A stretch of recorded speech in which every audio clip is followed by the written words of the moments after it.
نكتب والأفراح يغمرنا، ونسيم الشوق يملأنا، والأحرف تتراقص على الأوراق لترسم لكم أجمل لوحة فارحة مبتسمة، ونقول فيها ألف مليون مبروك للعريس الغالي نايف عبد محمد قائد عفيف. بمناسبة زفافه الميمون، هذه التهنئة مقدمة من الوالد قاسم محمد عفيف وأولاده، نيابة عنهم فيصل قاسم عفيف، وماجد قاسم عفيف، وهشام قاسم عفيف، ومفيد قاسم عفيف، وكما هي أيضا مقدمة من محمد قاسم عفيف، وعرفات قاسم عفيف، وأمين عفيف.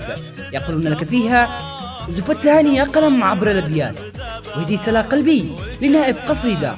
يلك يا ابن العفيف باني هدية الورد باقات، اليوم عرسك لك تهاني عديدة، مبروك لك عبر الصحف والمجلات، عبر FM واليمن والسعيدة. خصبنا القهالي زفافك كل آيات، واجمل تهاني وزعت في الجريدة. هذا زفافك له في عنا دعايات، والكل هنا لك بفرحة مجيدة. الله يديمك بالفرح والمسرات ويسعدك ربي سعادة فريدة.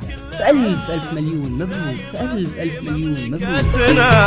بحضور أصحابها